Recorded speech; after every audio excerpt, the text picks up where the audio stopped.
know who I came to talk to tonight? But somebody in this room or watching this stream has been bleeding in silence. You've been loving people who don't love you back. You've been showing up for folks who wouldn't even notice if you disappeared. You've been breaking your back trying to carry people who wouldn't even hold your hand. And I came with a word from heaven to tell you, enough is enough. You've been crying over people who were never assigned to your destiny. You've been asking God why they won't change. But the real question is, why are you still holding on? Some of you are so busy trying to keep people in your life who don't even care if you're alive. You're giving VIP access to people who wouldn't even buy a ticket to your growth. But tonight is your turning point. Tonight is your release. And yet you're the one bringing the whole meal. You're showing up for people who don't even clap when you win. And let's be honest, you've been lying to yourself, telling yourself it's loyalty, when really it's fear. You're afraid that if you stop showing up, you'll be forgotten. But let me tell you the truth. If they forget you just because you stop performing, they never remembered you to begin with. See, the enemy doesn't always come dressed in red with horns and a pitchfork. Sometimes the enemy comes dressed as neglect, as silence, as indifference. And if you're not careful, you'll start internalizing that silence like it's your fault. You'll start shrinking yourself to fit into rooms where you were always meant to stand tall. God didn't make you in his image just so you could live like an option in someone else's life. You were fearfully and wonderfully made, not partially, not halfway, wonderfully made. But the enemy wants you to forget that. He wants to convince you that your value is tied to how much people like you or how many people stay. And so you chase, you beg, you explain yourself over and over again to people who are already committed to misunderstanding you. You keep auditioning for roles you already qualify for. And God is saying, why are you still applying for acceptance in rooms I already removed you from? You spend years letting people write on the chalkboard of your identity with their rejection, their inconsistency, their disregard. But I came to tell you tonight, it's time to erase their handwriting. It's time to take the pen back and let God rewrite your worth, because here's the truth. What you tolerate, you teach. If you tolerate being ignored, you teach them to overlook you. If you tolerate being used, you teach them that your soul is dispensable.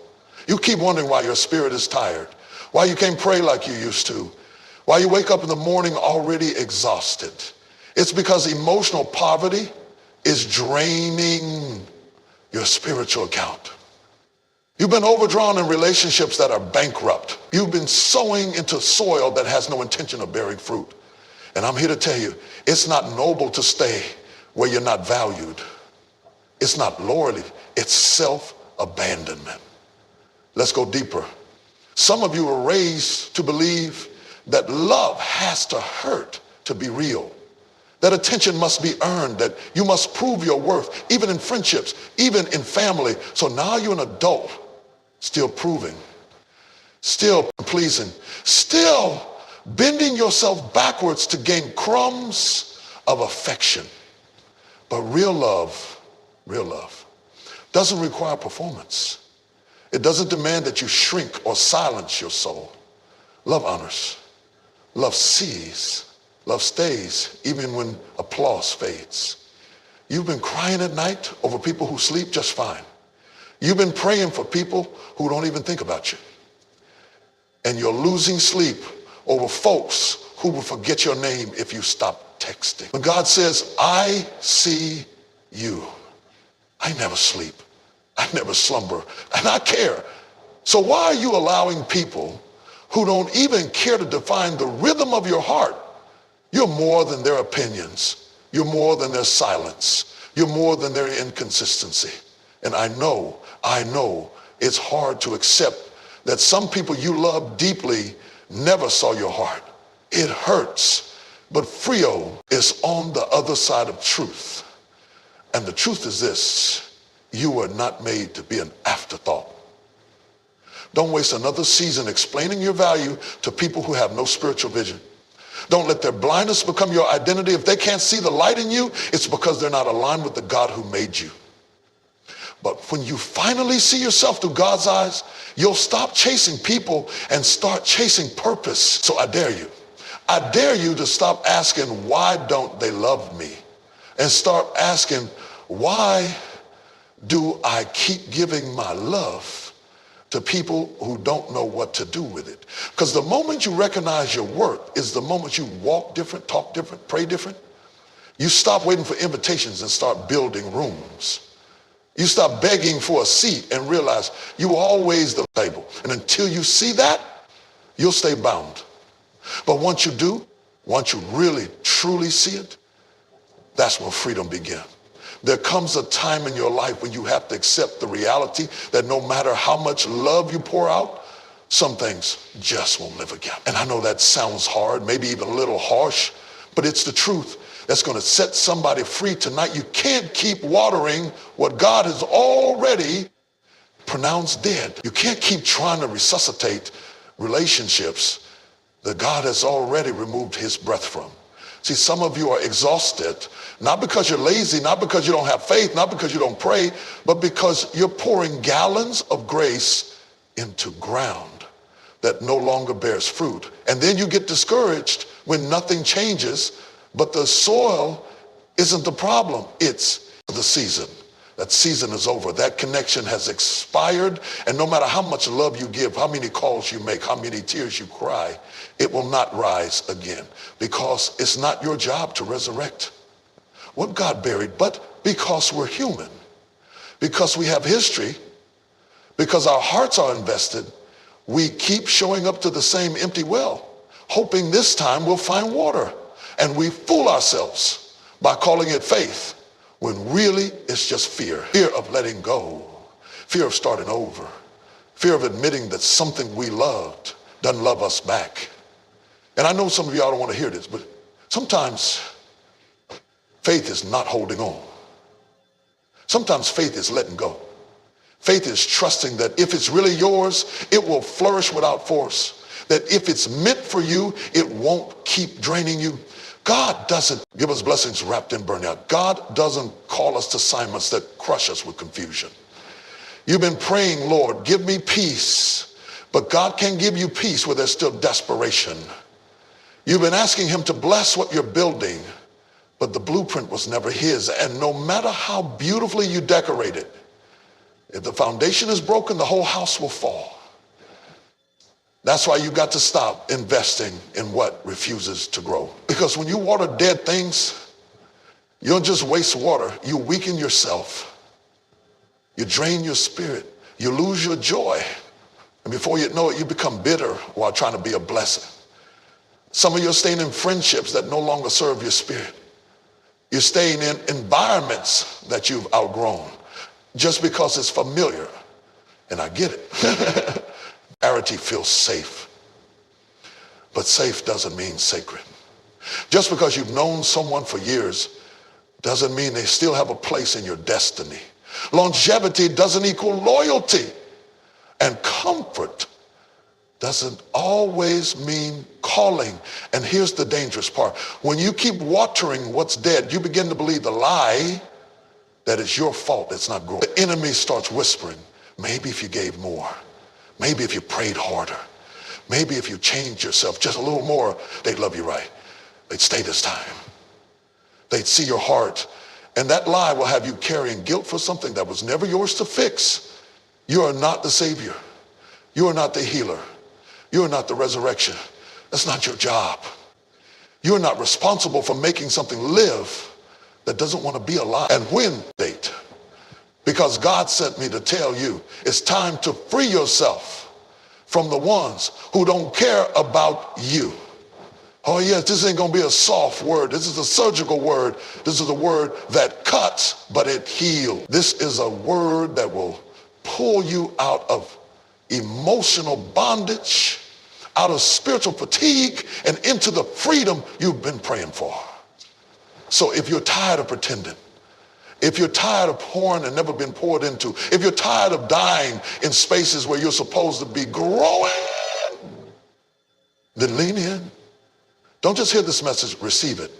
Because what I'm about to speak, not just a speech, it's your deliverance. Let me tell you something that might shake your soul a little bit tonight. You will never be free until you realize what you're worth. You've been sitting at tables where you're barely being. It's not cruel to stop watering something that's not growing. It's wisdom, it's discernment, and it's necessary. Because your peace is too precious, your energy too sacred, your calling too important to waste on people, places, and patterns that no longer produce. You've been called to walk in freedom. This is simply this. Put the watering can down. Some of the greatest blessings in your life didn't come wrapped in yes. They came wrapped in rejection. I know it didn't feel like a blessing when they walked away. I know it didn't feel like grace when they stopped calling, stopped caring, stopped showing up. But let me tell you something you might not see in the middle of the pain.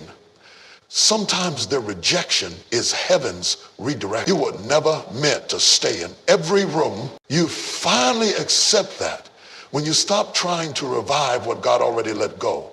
That's when healing begins. Stop rehearsing the same conversations. Stop rewriting the past with better endings. Stop praying for what God is trying to protect you from. Because sometimes the blessing is not in what he gives, but in what he removes. He closed the door not to punish you, but to preserve you. He ended the connection not to hurt you, but to preserve you. He ended the connection not to hurt you, but to preserve you. He ended the connection not to hurt you, but to preserve you. He ended the connection not to hurt you, but to preserve you. He ended the connection not to hurt you, but to preserve you. He ended the connection not to hurt you, but to preserve you. He ended the connection not to hurt you, but to preserve you. He ended the connection not to hurt you, but as long as your hands are full of what's dead, you won't be able to receive what's living. And the longer you water dead things, the more you delay your own harvest. So you've got a decision to make. Will you keep wasting your strength on what's finished? Or will you trust God to lead you into something that's fruitful? It's not a betrayal to let go. It's hurt. You weren't called to hold on to everybody you met. And just because someone was part of your journey doesn't mean they were assigned to your destination. God will allow people to exit your life, not because he's punishing you, but because he's protecting you. You cried over who left, but what you didn't know is God was clearing the way. You grieved the separation, but he was pulling you closer to your purpose. I know it's hard. Rejection stings. It shakes your confidence. It makes you question what you did wrong. You start replaying every word, every conversation, asking yourself, was I not enough? What could I have done differently?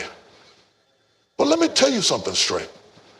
You didn't lose value just because they didn't see it.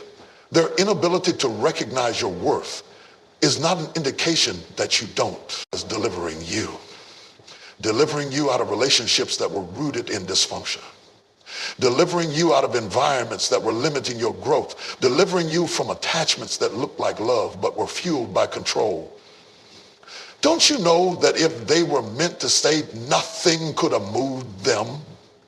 If they were sent by God, they wouldn't have treated you like an option, and yet you're still looking at the door they walked out of, crying over people God removed. But what you call rejection, God calls release. What you thought was abandonment was actually alignment. He wasn't breaking your heart to punish you. He was breaking the illusion that you needed them to be whole. You've been stuck in places God already moved you from emotionally. Still stuck in heartbreak that happened 5 years ago. Still playing have any. Some people are spiritually blind, emotionally immature, or just plain selfish. And none of that has anything to do with your identity. You've got to stop assigning your self-worth to someone else's inability to appreciate you. You are not disposable. You are not forgettable. You are not invisible to the one who made you. They may have overlooked you, but God saw you the whole time. They may have walked out, but God never left. And sometimes he'll allow people to exit so he can finally enter. See, we ask God to guide us, to grow us, to elevate us. And then we get upset when he starts removing the people who can't go where we're going. You can't ask for next level and still want to hold on to last season.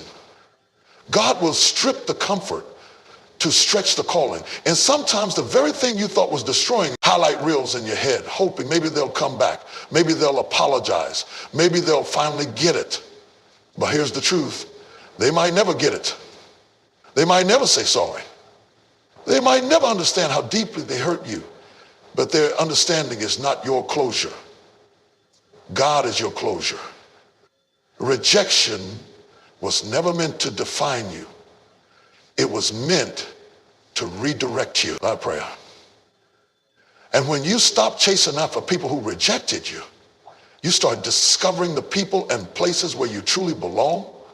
You start experiencing peace you didn't know you were missing. You start building again without the burden of begging. You thought the loss was the end, but it was actually the beginning. It was a start, a version of you that no longer needs validation from broken people. It was the beginning of a mindset that no longer needs permission to walk in power. You can't keep allowing your past to sit in the front row of your future. At some point, you have to stop grieving who left and start growing from what you learned. And can I tell you something? If they rejected you, it's because they weren't assigned to love the real you. They couldn't handle your authenticity. They couldn't handle your growth. They couldn't handle your purpose. And instead of trying to fit yourself into spaces that shrink you, it's time to rise into places that celebrate you. You're not behind. You're not broken. You're not forgotten. You're being positioned. And that pain was not to destroy you. It was to push you into clarity, push you into confidence, push you into calling. So stop waiting for closure from people who never had the capacity to hold your heart. You've cried long enough. You've wondered long enough. You've begged long enough. Walk away knowing that their rejection was your redirection. You've been carrying people who were never meant to be your responsibility. You've been trying to be everything to everybody, and it's wearing you down. You smile for them, pray for them, answer every call, meet every need, and yet when your heart is heavy, when your soul is tired, when you need someone to lean on, there's silence.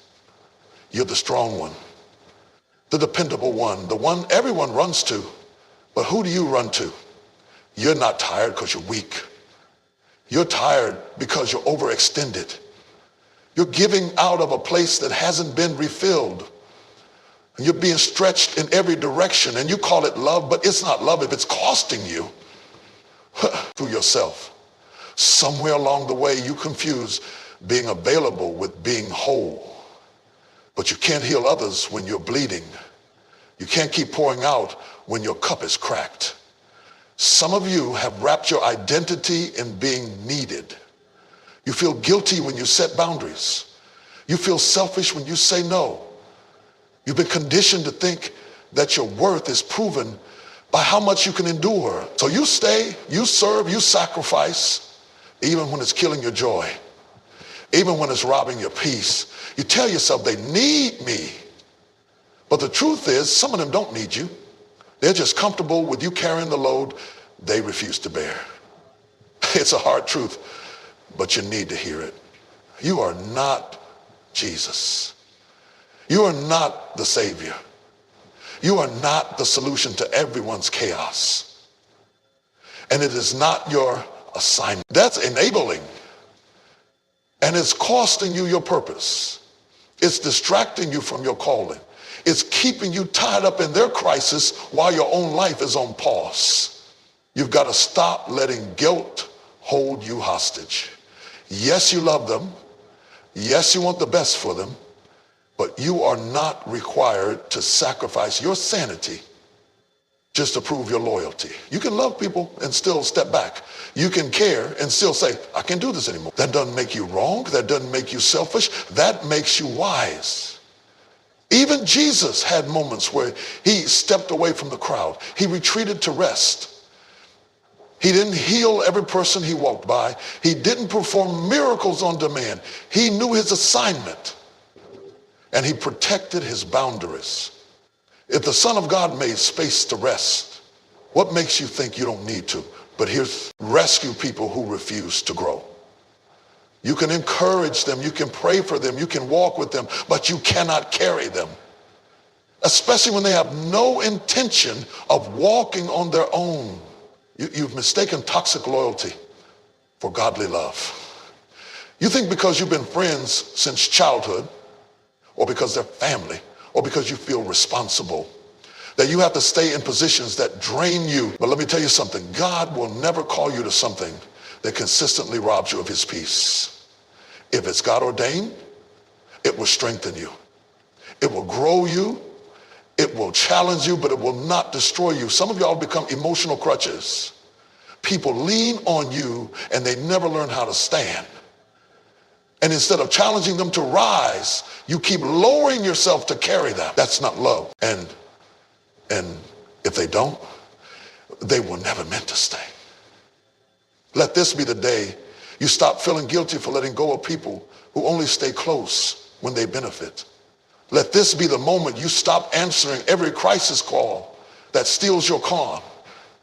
Let this be the turning point where you finally choose you, your mental health, your emotional balance, your spiritual life. Because you matter too. You cannot be everything to everyone and still be true to yourself.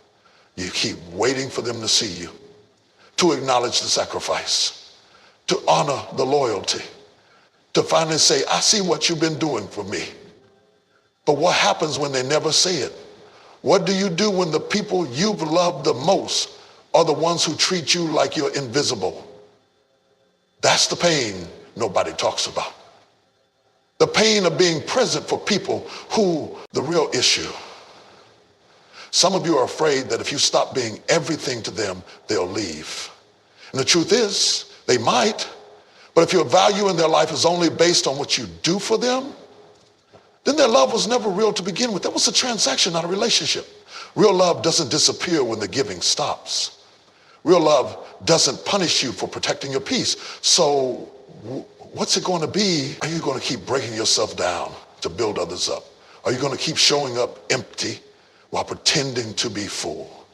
Or are you finally going to realize that you can't be everything to everybody and still be whole for yourself? You don't have to carry everyone. You don't have to explain your boundaries. You don't owe anyone an apology for protecting your peace. If they really care, they'll act like you're not even there. And yet you stay. You keep showing up hoping that maybe this time they'll notice. This time they'll appreciate it. You overextend yourself trying to earn what should have been freely given. Basic human care. You settle for crumbs of attention when you've been serving meals of devotion. But listen, love shouldn't have to be earned through exhaustion. Respect shouldn't come only after you've bled. And yet, some of you are performing in relationships, bending yourself into unnatural shapes just to be tolerated. You were never made to live like that. You think that if you just love harder, pray harder, stay longer, they'll finally change. But what if they don't? What if the problem isn't your lack of effort, but their lack of capacity? Because some people don't know how to love on your level. They can't give what they've never received. They can't speak life when all they know is silence. And it's not your fault. That's the lie the enemy keeps whispering. It's your fault they act like that. Maybe if you were different. Maybe if you toned it down. Maybe if you needed less. No, you are not too much. You are not the problem. Some of you have been conditioned to survive off emotional scraps. And now when someone gives you the bare minimum, you call it love. When someone checks on you once in a while, you call it support. But you've got to raise your standard. You've got to stop confusing attention with affection.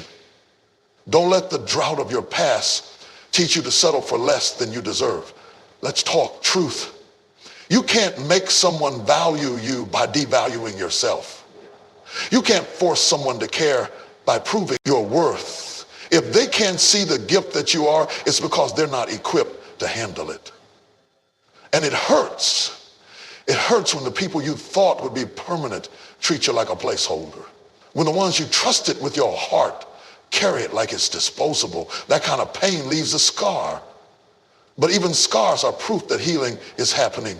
You can't keep waiting on people to change who never even asked to be different. Some folks are not going to grow because they don't want to. Some people are not going to love you better because they don't believe they need to. And you staying won't fix that.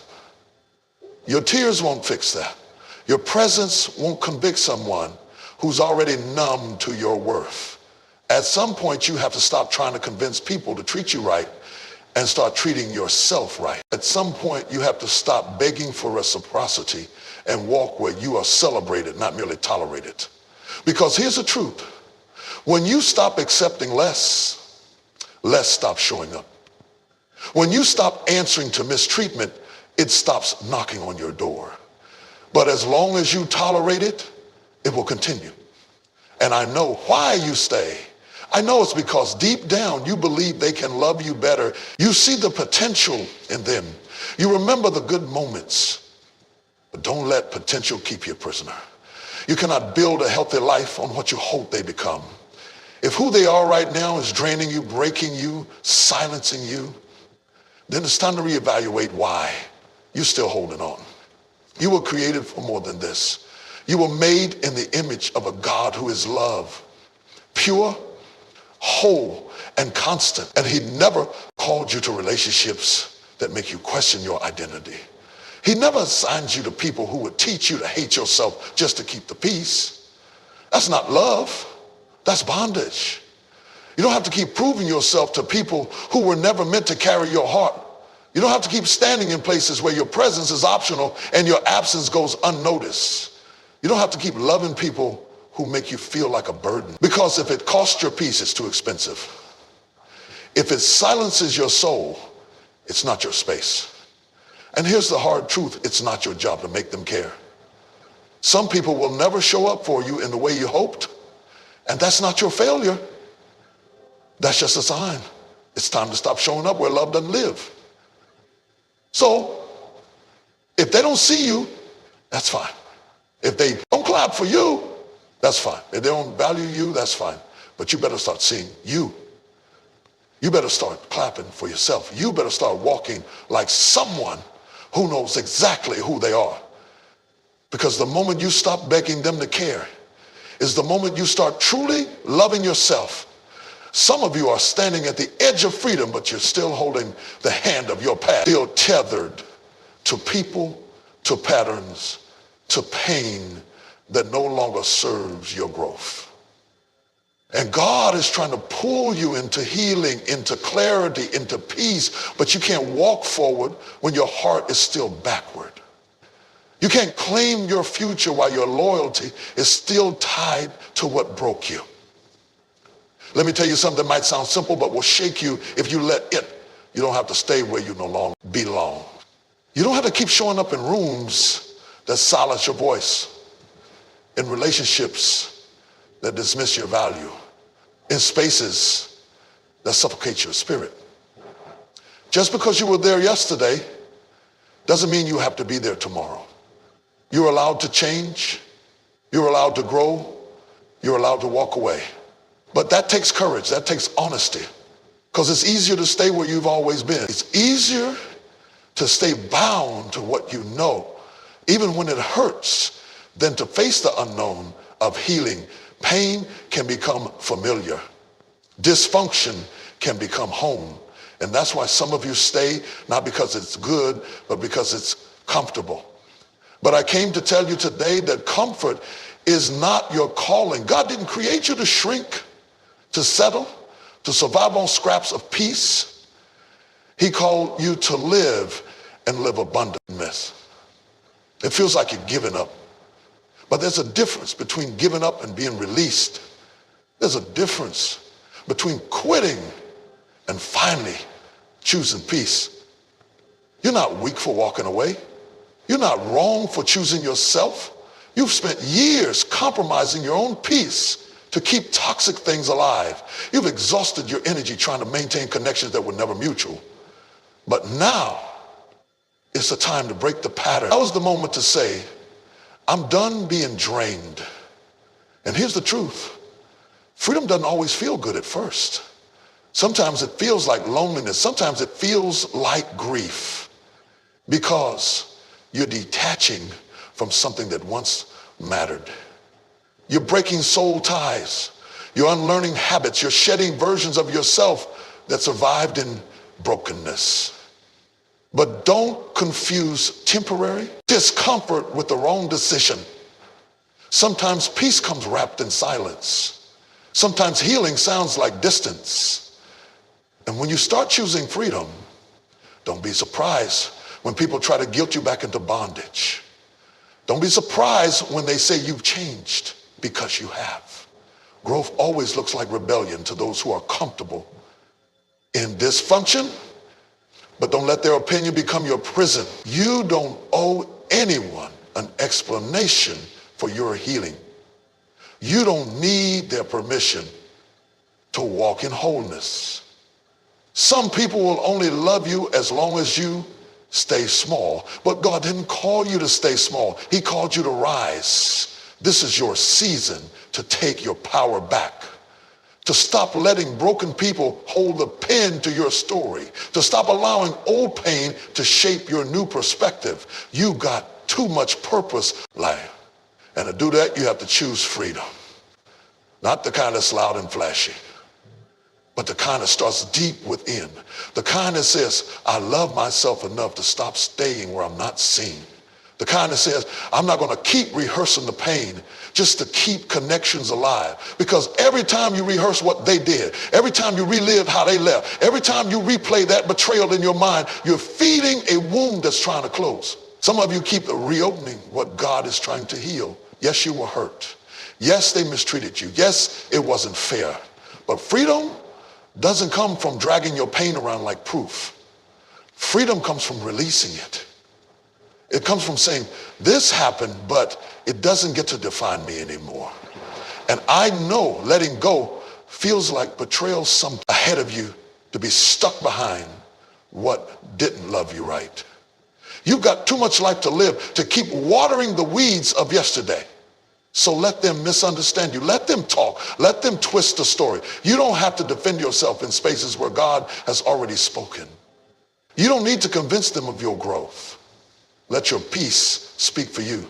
Let your joy be the evidence. Let your freedom be the testimony. Because the truth is, freedom isn't loud. It's not always dramatic. Sometimes it's as quiet as a boundary, as soft as a no, as simple as not responding. Sometimes freedom looks like you sleeping better, smiling again, breathing without tension, waking up and not feeling dread in your chest. That's what freedom looks like. And you're allowed to have it. You're allowed to be free from people who don't care about you. You're allowed to release what no longer fits. You're allowed to be healed, because the moment you finally decide to let go of what was, you make room for what can be.